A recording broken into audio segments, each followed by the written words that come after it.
By PlayerAQ. I'm your host, John Sarianides, and as always, I'm joined by my partner, Kevin Stone. Kevin, how are you this evening? Doing good, brother. How are you?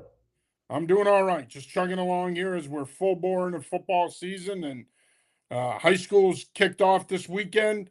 New Hampshire, Rhode Island kicked off today, and of course, Massachusetts kicks off a week from today. So they're all back now. And of course, week 0 in college football is next weekend, which is crazy. Patriots have already played a preseason game. They got a couple of joint practices this week against the Eagles, and then they host them on Saturday night. So we are back, baby. Let's go. Now, before we get started here, I do want to remind you that we are brought to you by PlayerAQ coaches. I know that football season is here, but you could still give yourself that winning edge. PlayerAQ can be that winning edge for you. It integrates a software system with your huddle that allows you to develop lessons and game plans that your players will study. If you want your players to watch more film, to look at their game plans, to look at their scouting reports, then you need PlayerAQ. PlayerAQ turns them into fun, interactive lessons that allow your players to learn what you need them to learn that week, but it's also competitive. They can compete with their teammates to see who watches the most film, who's in the system more in terms of looking at their stuff. We're always, as coaches, looking for that edge to help us win. PlayerAQ can be that edge. Visit playeraq.com today for more information and reach out to our good friend Nick O'Connell to set up a demonstration. All right, Patriots, of course, on Thursday night played the Indianapolis Colts. They kissed their sister. They tied them 13-13 in what was kind of a lackluster, boring 3-hour and 15-minute affair. They are back at it. They were back at it this weekend, off Friday, back at it with practices on Saturday and Sunday. Of course, they practiced today, walk through tomorrow, and then the 2 joint practices with the Eagles on Wednesday and Thursday. Just some real quick thoughts on the preseason game, just to kind of wrap it all up. The preseason game against the Colts, this weekend's practices, and then we'll look ahead to this week. So I'll start with just a quick big picture NFL thing. The referees sucked already, and the reviews took way too long. But a few positives to the Patriots. Defense had 4 turnovers, I think it was, either 4 or 5. So that was nice to see. You scored some points. Again, it was only 13, but Andy Borregales is starting to be a problem. Didn't have a great night. Hasn't had it. It's Missed funny. 3 kicks. Yeah, he had started, I believe, 20. I think I had 26 of 28 or 21 of 23, something like that, early in camp. And, he was rolling, and now all of a sudden it's been a struggle. He went three for 5 again today, kicking on the skinny goalpost, but he had a 40-yard game winner to end practice. So that's something to watch now going forward, especially in game action. But let me ask you this. Is it, Yep. though? Is it something to watch? I think it should be. Yeah. But is it going to be dependent upon what he does this week and Saturday night before it becomes a concern for the organization themselves? Well, let me flip it on you because you've been a coach. I was surprised they didn't have any competition for him, but I also thought he really earned the job last year. Were you surprised he didn't have competition this summer? Not necessarily, only because he didn't finish the year struggling to where they probably would have felt compelled to say, let's bring in a veteran and see if we can push him and get more out of him. Right. I think they felt pretty comfortable with the way he finished the year, that he was going to be their kicker, at least for this year in 2027, and then they would reassess from there. I don't think they expected the struggles we've seen in camp. I don't think they expected the struggles we saw on Thursday night. And certainly when you look at Mike Vrabel's tenor after the game, I mean, pretty much he came out and said he's got to make his kicks, plain and simple. So I think a lot of what they're going to do moving forward is going to depend on this weekend. If he has a good week this week at practice, the 2 joint practices, kicks the ball well on Saturday night, I think he'll be fine. If he doesn't, yes, I do think it opens the door for them to potentially bring in a veteran. Yeah, I agree. I know that it would open the door for me. I would bring in a veteran if I were in their shoes. Yeah, no, I agree. And I actually asked Mike Vrabel a couple weeks ago, how do you make sure Andy stays sharp? And this was in the middle of him going whatever that 21 for 23 or, 26 to 28, whatever it was. And it wasn't a problem, but now it is. Now, look, he didn't have Julian Ashby as the long snapper. maybe that sort of mentally messed him up for a little bit. Ashby's back now, so we'll find out because the starters might not play Saturday. We're going to get to that as well, but that guy's going to get all the chances. He's going to get opportunities in live situations to correct what was wrong last week. So it's sort of a surprise development in camp. Everything's been mostly smooth, aside from we'll talk about offensive line depth and little stuff like that. But for the most part, it's been a fairly smooth camp. Having a kicker question heading into these last 2 weeks isn't great. It doesn't fill you with a lot of confidence, but that's arguably maybe the biggest question heading into this week, aside from how everything plays out with AJ Brown and stuff like that. But other than that, the preseason game, it was, I think you said the word lackluster. It was a rough watch for anybody that was there on Thursday. Ken Matthias checks in. He says, "What's up, Jen? Seeing some of the preseason game. What was your thoughts on DeVito's performance? Although he played second and third strings, do you have confidence in him being back up to May?" My confidence is split. I'd be lying if I said I'm fully confident in him being Drake May's backup. I'm not. He went 13 of 22, threw for 133 yards, I believe it was, a touchdown pass to Kyle Williams. But I thought he was inconsistent. He missed a lot of open throws, couple to Matt Collins. Yeah, Collins let him down with one that went through his hands. But again, this has kind of been who Tommy DeVito has been in his football career. We saw this going all the way back to Illinois, the inconsistency, inconsistent accuracy, inconsistent ball placement, underthrowing, overthrowing guys. His processing varies as well. Sometimes he's quick with his process, gets the ball out. Other times he holds on to it too long. And by the time he works his way to his third read, he's either vacating the pocket or taking a hit. I have concerns about him being their backup quarterback. And again, do I think, given what they paid him, that they're going to go into the open market and look for a veteran? Probably not. But I have real concerns about the quarterback situation behind Drake May. So there's two ways that I look at it. One, I have faith that Josh McDaniels can make it work because we saw him do it with Matt For Castle. a couple of games, but I don't think you make it work for a prolonged period of time, Kevin. I just don't. No, that's fair. And then to your point, the inconsistency is scary because there's been days at camp where he looks like a guy who could get paid next offseason if he has a good summer. But then there's those days where it's not that pretty. So I think he can be. I guess you sort of mapped it out. He can be functional, but I don't know how successful you can be ultimately with him. But I mean, we're all in the same boat here. If Drake May's out, you're screwed either way. Yeah, you are. And you are. But the reality is, if you have a franchise quarterback, you owe it to your organization and to a degree to your fan base to have a competent backup. Now, again, I think he's a competent backup, and I think you could probably get by with him for a couple of weeks. But if, let's say, Drake May's out for 4 or 5 weeks, I don't think he could be a 4 to 5 week solution for you. I'd like to see them at least look at the veteran market and possibly make a move there and bring in a third quarterback that's a veteran. I haven't seen enough from Baron Morton either that I feel comfortable enough saying he should even make the team.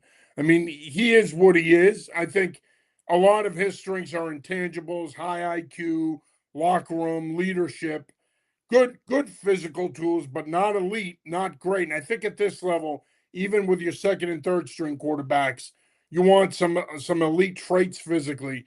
I don't really see it from either guy, especially Morton. But in the case of DeVito, can I live with him as a backup? Sure. But I have questions if he could be your guy long term. Now, of course, as I mentioned earlier, Philadelphia Eagles in town this week. Patriots practicing Saturday and Sunday. Yesterday was a walkthrough. Saturday was a full practice coming off of the Colts preseason game. They're going to have another walkthrough tomorrow. And then Philadelphia is in here Wednesday and Thursday. What are you expecting out of these joint practices for against the Eagles? What are you going to be looking for, is what I should say, in these joint practices against the Eagles? Well, the obvious storyline is the AJ Brown stuff, right? I mean, Philly was talking last week, and fans are probably going to be driving up for that. So it should be a good. Well, I mean, there was a huge Colts contingent that came by All right, that came by last week. we already did this. Um, it is Because what. again, you're acting like these people are driving to the Super Bowl. Well, no, but I go back to when the Giants were here a few years ago. Same type of thing with Philly fans. They'll make a drive up to see their team. So I do think it's going to be packed there. I do think it's going to be, and as far as practices go for August, like this sort of rivals a regular season type of sort of lead up, if you will. Like if the NFL really wanted to, they could sell this and stream it, and people would pay to watch. So I think it's going to be entertaining. Look, and aside from all the outside Don't stuff, they already do inside training camp on the NFL Network? They might be there. true, that's true. So I think they're already doing that.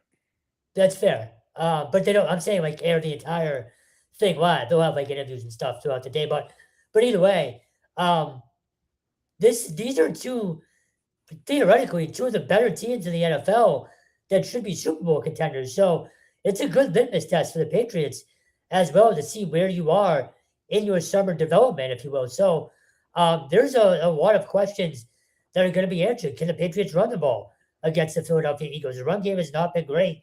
And really, at any point during training camp, it really wasn't great against Indy. So you have that. You'll see how some of the rookies start to adjust against a real team like Philly. You'll see how this defense handles a Jalen Hurts offense. And again, I go back to the AJ Brown thing. So there's plenty of storylines and questions and sort of intrigue in this. And we haven't even mentioned Christian Gonzalez yet. Is he going to be out there? I have my doubts, but look, it's a big week for them. I don't think it's hyperbole to say it's the biggest week of the summer so far, just in terms of seeing where you stand against one of the best teams in the NFL. Yeah, I think you hit the nail on the head. It's going to be a real litmus test for them. We know that they're talented. We know that on paper and in reality, they're better than they were last year. And again, we all agree it may not reflect in their record by the end of the season, but they're a better football team. As long as they stay healthy, they'll be in the mix in the AFC. They're not going to be your traditional Super Bowl loser that's going to have that Super Bowl hangover. I think they can overcome that. But we're going to find out a couple of things about this football team. One, how physical are they up front on both sides of the ball? Because this Philadelphia offensive and defensive line, they're going to test your physicality. The other thing is, and I don't really care about the A.J. Brown stuff. That's going to be something the media is going to be hyper focused on. Obviously, he's going to go up against the Eagles' defensive backs. I'm sure there's going to be some jawing going on between him and them. It'll be highly competitive. It'll be emotional. And yes, it will be a focal point, but I'm not going to focus on that as much as I am the physical piece. Can they hold up and match up against Philadelphia physically? If you remember a couple of years ago when the Eagles came in here, and we've talked about this, He's the bad John guy. Lyons and I talked about it. It was varsity versus JV. They did not match up physically against the Eagles in 2024. So I'm going to be looking at the physicality, obviously the A.J. Brown storyline, how the offensive line, specifically in pass protection, handles Vic Fangio's fronts, TE stunts, and pressures. That's going to be something else I'm going to be watching. Can they run the football? They did a pretty good job of running the football against the Colts. Can they keep it going against the Eagles?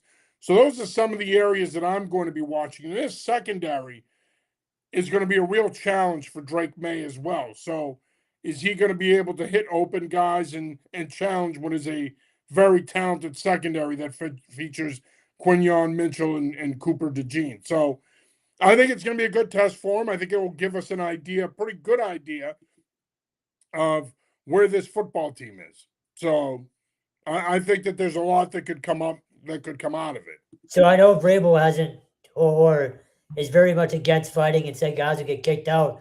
Do you expect anything to happen?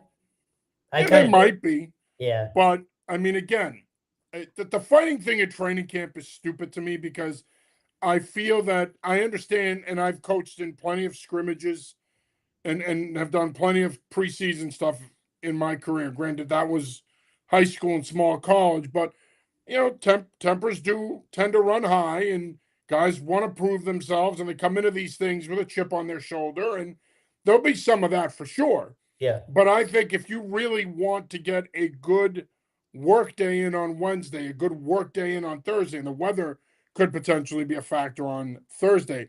But if you want to get a good work day in, you've got to reinforce with your guys specifically tomorrow that, hey, we can't have the bullshit. We can't have the fighting. We can't have the jaw jacking. We can't have the extracurricular stuff after the whistle. We've got to play this thing between the whistles. It's got to be about fundamentals, technique, and effort, not about sticking your palm in some guy's face mask and pushing him back. It can't be about that bullshit. It's got to be all business. No, I agree. And it's actually a good segue for Ken's question too. Yeah, he says, is there a slim chance? Is there a slim or a chance? I think he's trying to say, is there a slim chance that May will get an opportunity on Saturday? Look, in my opinion, the starters need to play Saturday. I don't care how well they perform on Wednesday and Thursday. I don't care if you get in everything you wanted to get in. These guys need game situations. And honestly, I would play them a quarter minimum. I'd play them at least a quarter, quarter and a half, maybe even the first half.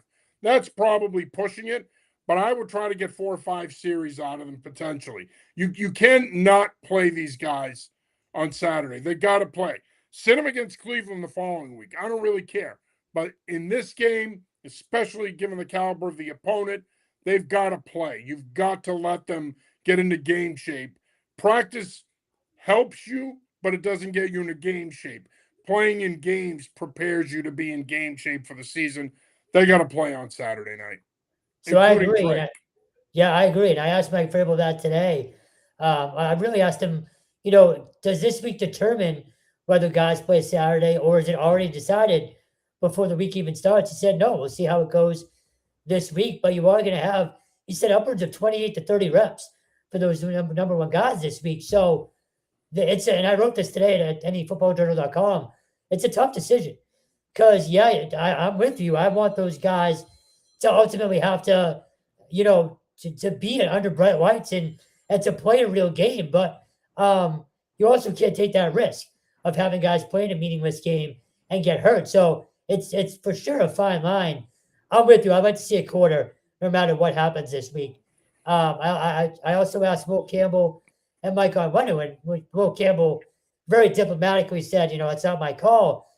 Mike on Wonder, point blank said, we play football for a living. I want to play football. So the guys Yeah, you can't sit them. You can't.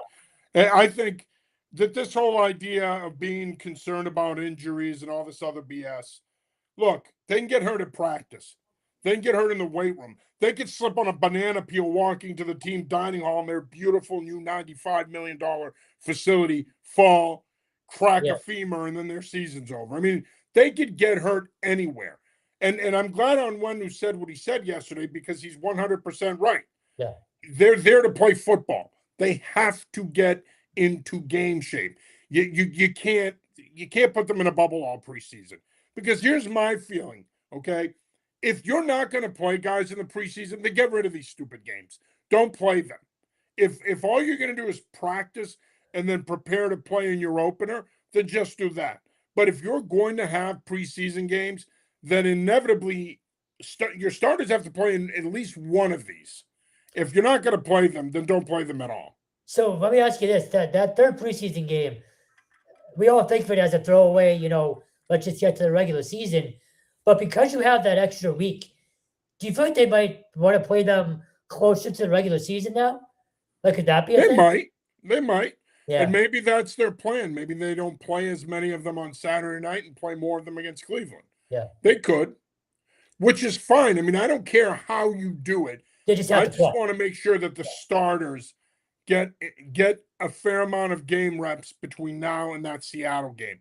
You cannot go into that Seattle game cold without your starters playing starter reps in a game. That cannot be their first game action. It just can't. They are going to be behind the 8 ball. So, I mean, again, I'm all for good health and protecting your players. But again, they're not there to be protected. They're there to play football. Let them play football. Yeah, football players want to play. That's to me what it was said. So, yeah. I mean, athletes want to play regardless of the sport. Yeah, it's just, and I agree with you. It's just such a fine line because if you do lose one of those starters, the things very quickly change. So, but I'm with But again, you cannot yeah, you can't operate put them in a like bubble. I that. know. In the world of football, you can think like that because Yeah, you don't matter when it comes to the Patriots. You're there to cover the team. When it comes to their decision making and what they do, they're not going to consult Kevin Stone. They don't give two shits what you think. Okay. At the end of the day, I don't give two shits what you think. Never mind the Patriots. I'm aware. But at the end of the day, thumbs up. At the end of the day, I see what you're saying, but they can't operate that way. They've got to give these guys some snaps. And they very well could do what you just said. They very well could say, you know what? We're not going to play him Saturday. We'll play them at Cleveland because it is closer to the opener. That's fine by me, but just make sure Drake May especially gets some work. And you hope that they're lobbying to play. Like Oh, I'm sure they are. yeah. So hopefully they do. As far as the game is concerned on Saturday night, give me three things that you're going to be looking for during the game. Forget it. We talked about joint practices. What about the game? What are three things you're going to be watching for? Stay healthy, obviously, first and foremost. Anybody's gonna say that. A lot of bad penalties last week, and by bad, Yeah, you got to clean that up. yeah, but it's you And had a let's not lot. forget, penalties were a problem for them last year. Yeah, you had a lot. It kind of got lost in the fact that they went 14-3 and made a Super Bowl run. But if you remember the first 10 weeks of the season last It was year, bad. they were one of the most penalized teams in the league. Yeah, you had a lot of chunk plays taken away against Indianapolis the other night. Maybe you don't end in a tie. So Yeah. kind of clean that up too. And then just special teams overall. Like again, I know it's very minor, but it's preseason. Like this should be clean. And I didn't feel like special teams is clean. Not even, Andy Beauregard aside, the entire unit just sort of felt off to me. So it is preseason. You can focus on special teams. But no, if the starters play, this all changes. You want to see the offense operate and see the defense play against, again, Jalen Hurts led offense and all that. But I'm under the assumption that the starters aren't going to play. Yeah, for me, I think first and foremost, I want to see if the starters are going to play. Ideally, they do play. I think the Eagles are going to be a good barometer for the Patriots, too. You need a better week out of Borregales. He's got to make his kicks this week. If he doesn't, as I said to open the show, you're going to have to bring in a veteran. And three, this could very well be the last opportunity for some of those third and fourth string guys to really make an impression. And I think, especially at certain positions, and all of a sudden, the offensive line, you had a couple of injuries. Ben Brown appears to be gone for a while. Rupich got hurt the other night as well. He's done. So they brought in two guys yesterday. They signed Greg Van Roten, who's a veteran today. I actually really like that signing. I think he gives them a guy with some versatility that can play both guard spots and even some center in a pinch. So he's probably going to play a fair amount because you got to get him caught up. But I want to see what the competition looks like at the offensive line, running back. I want to see Gabe Bacchus. I mean, he had a very up and down first game, did a couple nice things, but also did 4 or 5 things you don't want. I want to see how he looks. I want to see how Caleb Lomu looks. So continuing to watch the rookies. So those are going to be some of the things I'm going to be watching for. And look, you're seeing some guys, John Saunders, for example, has acquitted himself well, and he's positioned himself between playing special teams and in sub packages to potentially make this team as a safety. He had the pick last week against the Colts. We talked to him the other day. He's very confident in himself and his understanding of the defense. He's playing free. And again, Mike Vrabel and this staff, yes, it's a coach's staff in that the coaches and the players have a great relationship. But like any other organization, they're going to do what's best for the team. So they're also going to be looking to see, all right, who are some of these guys that we could potentially give a longer look to here the next couple weeks that could potentially make the team? Because after the Cleveland game, you still have to cut it all down to a 53-man game day or 53-man roster. And then you got to figure out your practice squad and all that other stuff. So they've got a lot of work ahead of them. Guys like Efton Chisholm and Kyle Williams are probably still fighting for jobs too. Um, I've given up. I think they're going to keep 7. I know you still don't love it. I don't. But they keep making plays. It's gonna I be know, but you can only bring 47 into a game week, and yeah. you can't have 7 receivers on a 47-man game roster. You just that doesn't make any sense. No, it just sounds dumb. I And know. I understand they could keep 7 of them and then activate 5 of them on a game week. I get Sure. it, but Yeah. the other part of this is, can you get them to your practice squad? That's going to be the issue. This is why I think I I know doubt they it, don't right? want to do this, but I do think they're going to have to move one of these guys, maybe even 2, because if you really like Efton Chisholm, then where does Pop or Williams fit into this? If you like Pop and Williams, where does Chisholm fit into this? Because I think if you cut those guys, they don't get to your practice squad. I think they'll get claimed. Yeah, I agree. I've honestly, Pop has earned a starter role. He's been the most consistent Yeah. receiver in camp. Kayshawn had those 2 really, really good, maybe even 3 good days. But as far as consistency goes, Pop Douglas has been their best receiver or their most consistent receiver throughout camp behind AJ Brown and Romeo Dobbs. Yeah.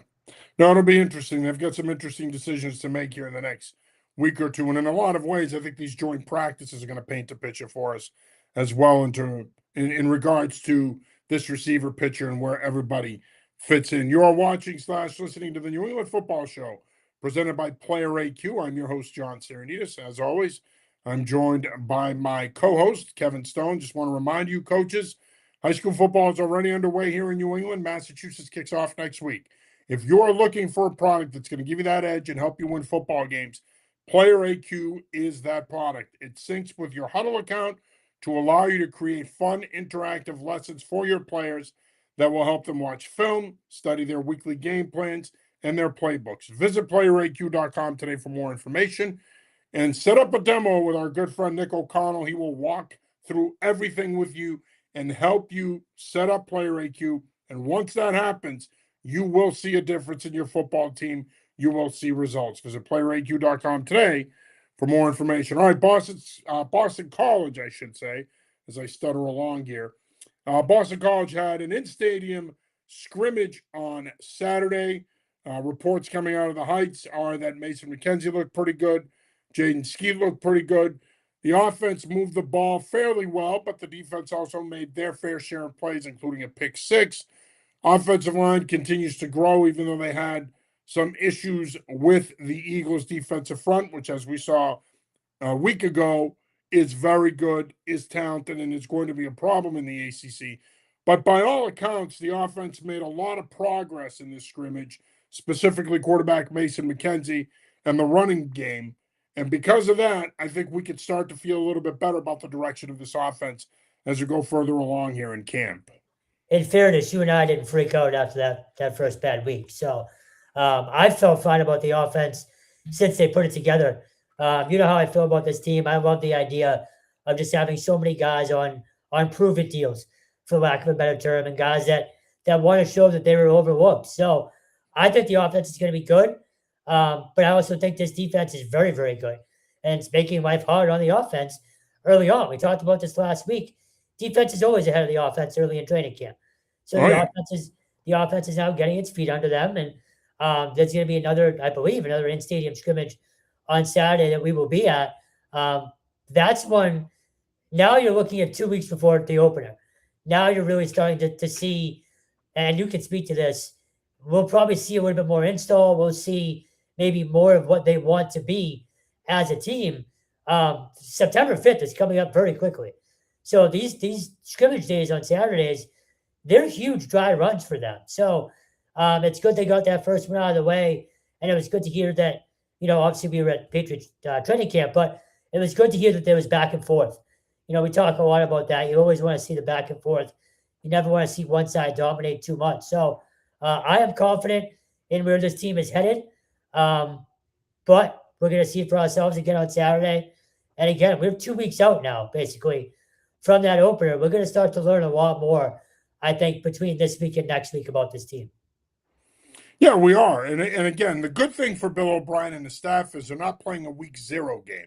They're playing week 1. So that in essence gives them an extra week that they could still continue to focus on their install and development and getting everything right. But I think there's a lot of positives to glean from Saturday with Mason McKenzie. He is really starting to settle in. We noted this about him when we were there the following week about the difference in him physically in comparison to what he looked like during spring ball. He obviously has put on 10 or 15 pounds since then, and he looks it. And he's really starting to throw the ball with some nice zip, some nice touch, and some nice anticipation. So he's going to continue to develop. Obviously, they're going to have to figure out who their backup is going to be. But I think at the end of the day, their quarterback situation is settled. But as I said to you last week, when all else fails, and we talked about the recipe, just line up, pound the ball, and lean on your defense. I think this defense is going to be good enough for them to lean on this year.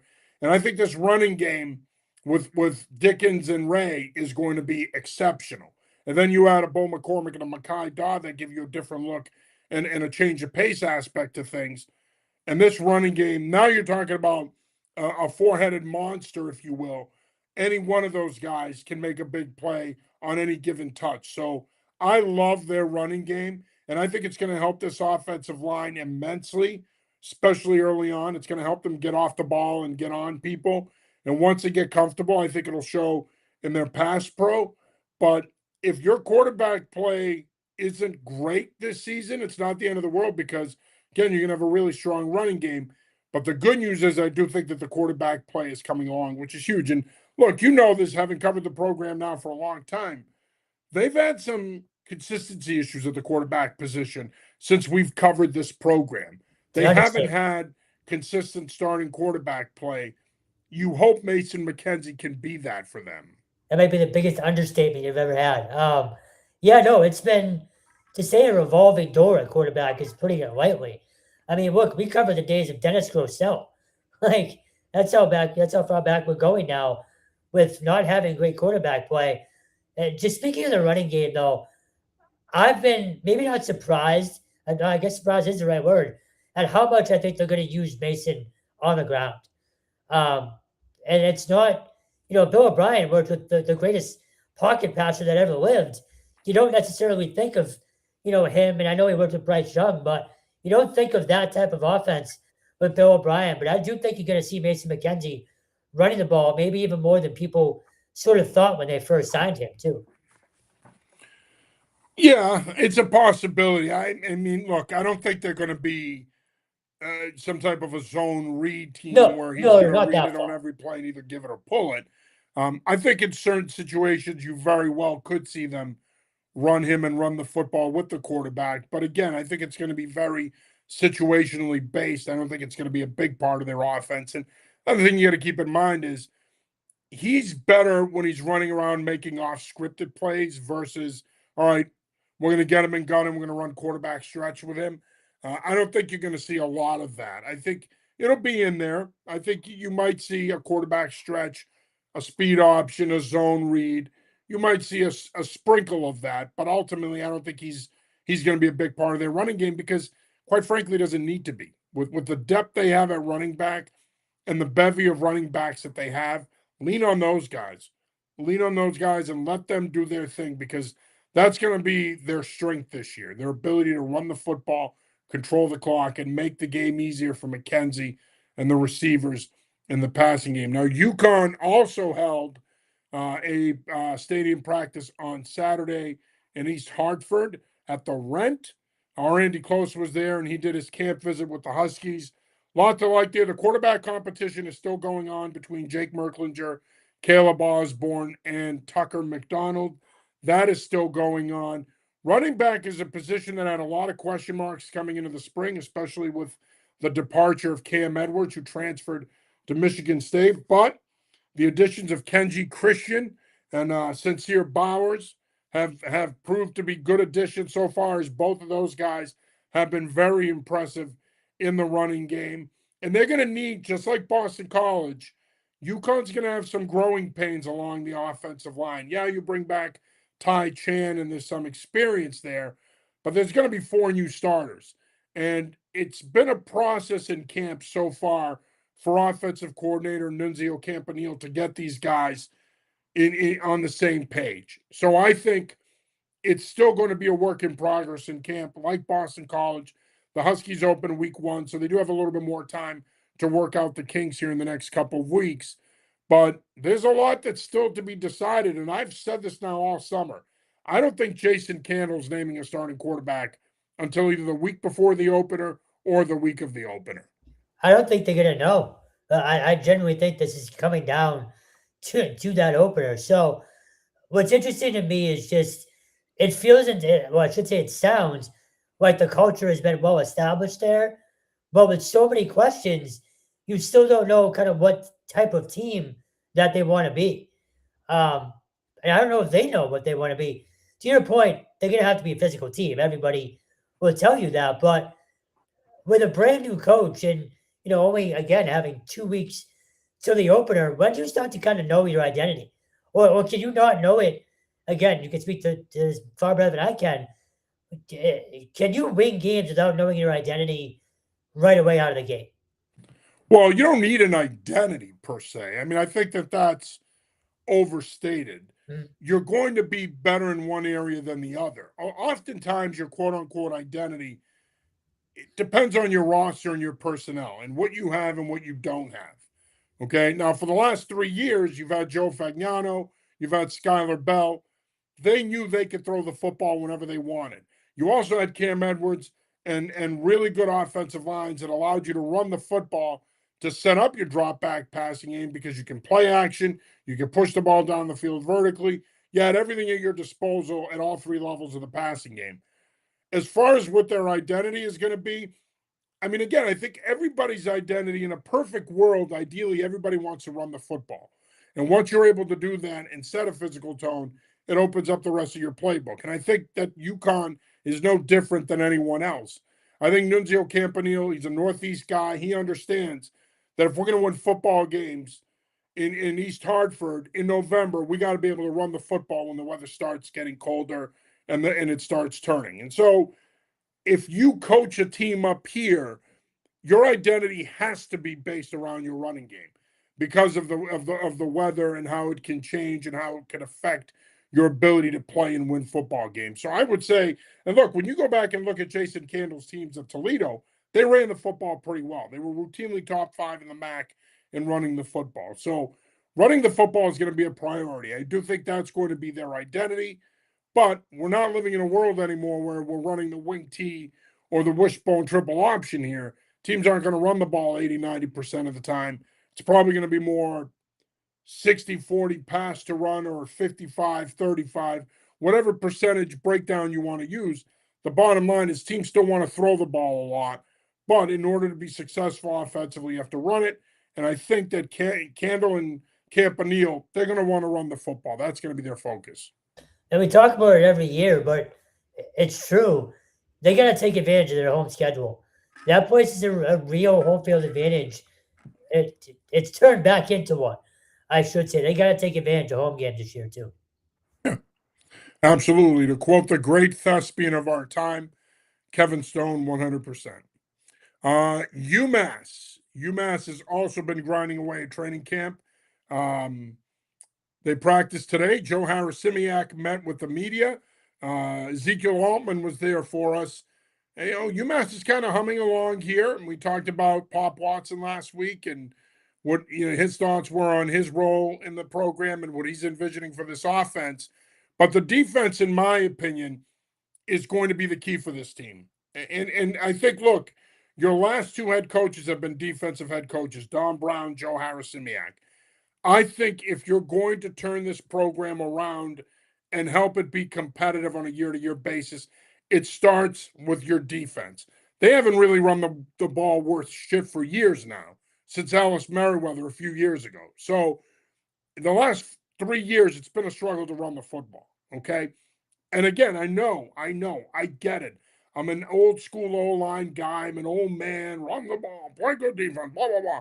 People hate hearing that. It's boring. It's not fun. Well, winning isn't about having fun. Winning is about success. Winning is about getting it done and taking care of business and winning football games. It's not about looking good and then losing football games. So their defense is going to be a big part of this turnaround, man. It really is. And it starts there. If they don't play good defense, it's not going to matter what Pop Watson and the offense do. Talk about today and what Harris-Simiak had to say. It's like you read my story from earlier. So the defense had a big day today there, by all accounts. TJ McGee had 2 interceptions. They had several balls batted at the line, made life hard on Pop Watson.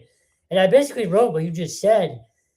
If this team is going to get back any respectability, they can't be in shootouts.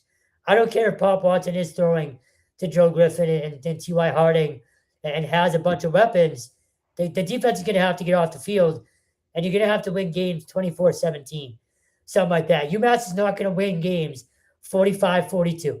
They're just not. If they do, then Pop is even better than anything we've ever covered throughout his entire career, and we undersold him. So this defense needs to be better.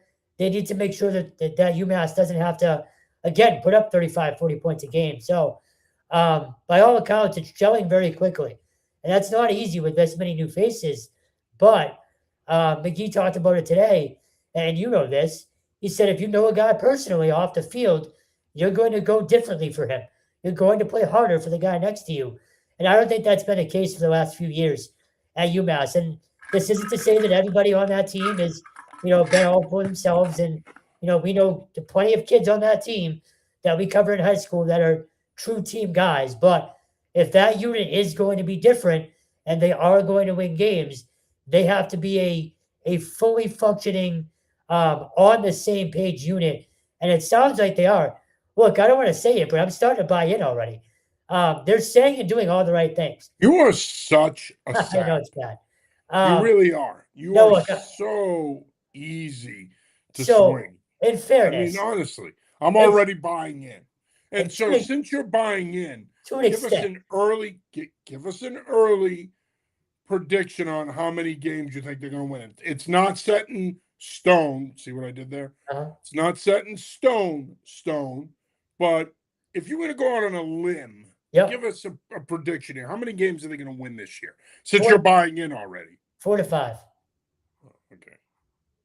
Look, we talked about this last week. I would love that for them. I know. I would love 4 or 5 wins. And we talked about this last week. For this fan base, for this coach. I don't think they're going to win 4 or 5 games, but I hope I'm wrong. Look, we talked about it last week. 3, I think we agreed, would be a massive season for them. So if this all does come together and they can get to 4, as low as that bar is, that's a fantastic season for them. So, look, I'm not saying it's going to happen. I'm just saying for right now, with 2 weeks to go before the season, it sounds like things are progressing nicely over there the way they should be. That's all. They've had a good camp. Yes. And I think there's a lot of positivity coming out of this camp. Correct. And it's not just about Pop and Joe Griffin and the offense. The defense has also had a strong camp. Our good friend Bill Vaughn checks in. Thanks for checking in, Bill. And I just did see your message this weekend, so I'm going to get that taken care of for you. He says UMass should have more D-line depth than this year so they don't wear down. I agree. Joe talked about wholeheartedly. I think Harris Simiak and his staff have done a great job in recruiting, specifically the portal. They should be deeper. He goes on to say UMass bowl game. I mean, look, if they went 6-5 or 6-6 this year and ended up in a bowl game, that's huge for this program. That would be monumental. And this fan base would go nuts because as much as UMass prides itself on being a hoop school and now a hockey school, football's football. Everybody wants to be good at football. Yep. Not that you don't want to be good in other sports, because people do want to be good in other sports, but that this school would lose its collective minds if this program went to a bowl game.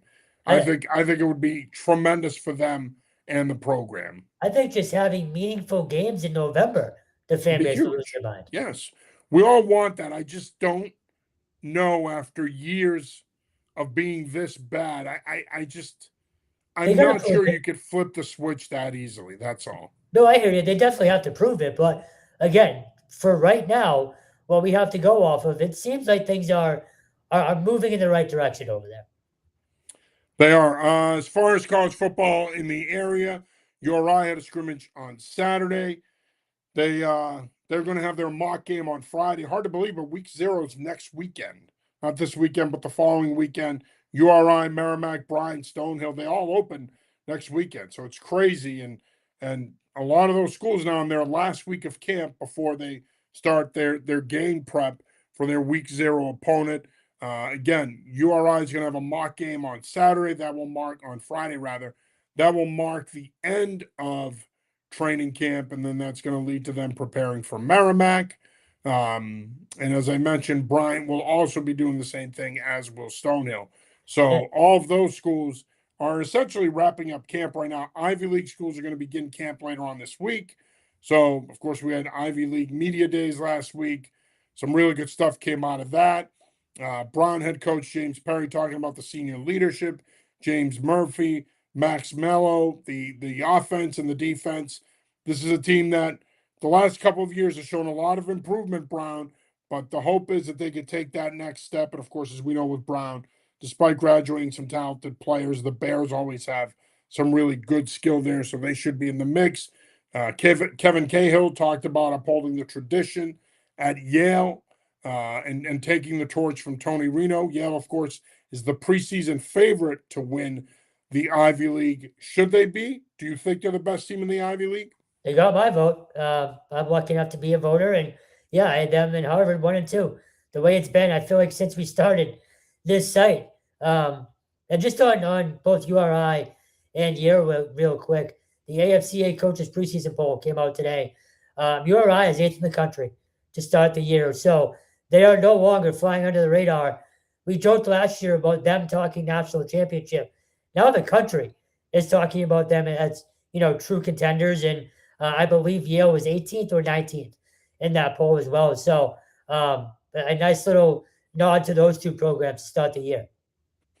Yeah, and Harvard, Andrew Orridge and Captain Xavier Bascon spoke last week about continuing to do what Harvard football is known for, which is winning football games, being in a hunt in the Ivy League, getting off to a strong start so that you can finish the year strong and have momentum down the stretch. Harvard, as you mentioned, of course, picked to finish second in the Ivy League, but Yale, Harvard, it's seemingly, along with Dartmouth, it's been those three programs that have gone back and forth here the last 3 or 4 years. And Sammy McCorkle, of course, meeting with the media last week as well, talking about the importance of replacing some key guys on both sides of the ball, specifically the defense, but that the program has recruited well, and there's a lot of talent coming up, and that talent's going to be good enough to keep them in the mix in the Ivy League. So it should be another fun season of Ivy League football, man. We talk about this all the time. We love covering the Ivy League. It should be a lot of fun. It's arguably the best thing we do. Like, I hate that they start later than the other teams because this is the last year. Yeah, this true. is the last year they're doing that. They did announce as part of Ivy League Media Day that the season's going to start on time next year. It's going to start a week earlier, which puts them, well, they're 2 weeks behind, but they're going to be starting earlier, which means now they're going to be on par with the other schools. So starting next year, they'll be in camp during this time as well. And that's huge because, we saw what happened last year. Them and Yale ran out of gas when they got to the postseason. So now, right, because you're playing 10 straight weeks. Yeah, it's insane. It's a real disadvantage. If you open week 1 now, you could fit in a bye there, which you need if you're going to be playing in the playoffs. Absolutely. So the Ivy League is finally starting to catch up a little bit, which is nice. Oh, it's fantastic, as they should. And look, they had to, because FCS football is changing. You have so many programs now that have moved up to the FBS level that there's a void there. And I'm going to say something that I think a lot of people are going to sit here and say, oh, here we go. There being a bunch of homers. But you could see a Northeast team in the next 10, 15 years potentially win a national championship. I'm not kidding when I say that. Well, no, because I think that a lot of the programs around here now are building to a point where they can be, as you said earlier about URI being 8th in the country, they're building to a point where they can be national title contenders and potentially, at minimum, find themselves in a title game. It's not hyperbole, man. It's fact. It really is. No, especially because North Dakota State now gone. They're not a factor anymore. A lot of the power programs have moved up to FBS. If that's the case, it opens the door for some of these quote-unquote second and third tier programs that they used to be second and third tier programs. Now they're elevating themselves to top tier programs. And those teams, the Northeast teams, they're playing the Montana States now. Like, they're testing themselves during the regular season they know they can compete. Yeah, absolutely. And finally, here we got a couple minutes left. On Friday, Alex Agrella hosted the second annual Massachusetts High School Media Day. It was hosted over in Needham at a hotel in Needham. Over 20 schools showed up. I thought it was a terrific event. A lot of good content came out of it. Um, I know I spoke to Alex and I said, look, this is a great idea, but this isn't the venue. This needs to expand. So my hope is that this event, as early as next year, could potentially find itself at Gillette Stadium. I spoke to other members of the media in the area, and I think we all agreed that would be fantastic to kick the season off there and to end it there. And I think for the Patriots, quite honestly, it would be great PR. We'll see if we can make it happen. But another terrific media day here. Like I said, St. John's Prep was there, Zavarian was there, Bishop Fian, St. John Shrewsbury, Natick, Franklin, King Philip, Malden Catholic, Wellesley, Barnstable, Andover, Weymouth. There was a bunch of schools there that represented themselves very well, and like I said, met with us and gave us some good content. So I think this could be a terrific event. I think it can really expand here moving forward. But overall, it was a good night for high school football in Massachusetts. It's a hell of an idea by Alex. And to your point, it'd be nice if eventually this thing grows to, over 100 schools attending. And you Yeah, see it a lot. has to because there's too many other kids out there that need coverage. There's too many of the stories that need to be told. And Yeah. like I said, hat tip to Alex. He's done a tremendous job with this. I mean, he got pizza for the guys, drinks. It's great, but I do think that it needs to be in a bigger venue, and there needs to be more schools there. And I will say, and this is not a criticism of what Alex is doing. I also think the focus needs to be more on the kids and the content and less on only speaking to certain people that were there. I thought that that was part of the problem Mm. with the event. If you ask me, the only two issues I had with it, bigger venue, and I think we need to get more eyes on other kids, not just the people that are getting all the attention because they play in bigger programs and they're highly recruited. So, And, but overall, I mean, again, Alex does a tremendous job with this, and I tip my hat to him. It was a wonderful event. and to your point about the Patriots, you see a lot of teams hosting media days. Like I remember seeing a tweet last week, the Carolina Panthers hosted one at the stadium. Like it could be a massive, massive thing Yeah. for high school kids going forward. Frankly, I'm surprised because the Gillette and the Patriots work so well with a lot of the high school programs. I'm surprised it hasn't been a thing sooner, but it feels like it's coming. It's only a matter of time. Yep. Of course, the high school football season in New Hampshire kicked off on Friday, kicked off today in Rhode Island, kicking off in Maine this week as well as Vermont, Massachusetts, and Connecticut are next week. So it's here, man. It's here. All right, final thoughts here before we wrap it up. A little shorter than we usually go, but that's a good thing. It is a good thing. Just a quick shout out to the Patriots PR staff. I put a story up yesterday. They hosted sort of a family media day on Saturday, and they did it last year, but this one felt more unique. And I don't know if we actually never really talked about it before I put the story up, but I thought Saturday was really special. Having families be able to see exactly what we do on a day-to-day basis, from the press conference, to the being in the media tent, and then watching press conferences with players afterwards. It was just a unique day, sort of a day for all of our families to kind of come together. And I wrote this. It was a way for the storytellers to tell each of their own stories. And I thought it was just a really unique day. Very well done by the Patriots, and they deserve acknowledgement for that because they didn't have to do it. And Mike Vrabel, of course, didn't have to take as much time as he did to talk to everybody and make that day as special as it was. So just a tip of the cap to the Patriots for that as well.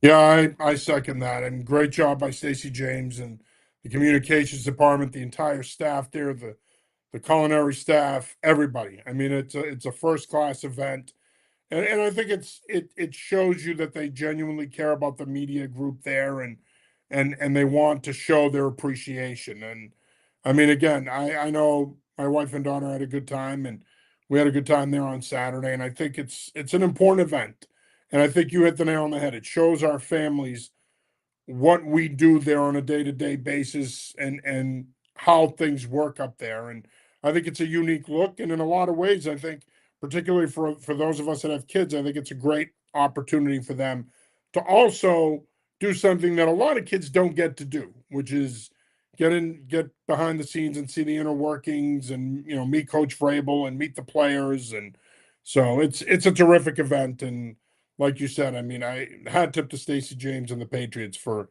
doing a great job with it. All right. Well, that'll do it for this week's episode of the New England Football Show. For Kevin Stone, I'm John Sarianides. We will be back with you next week. Until then, have a happy, healthy, and safe week. Peace. See ya.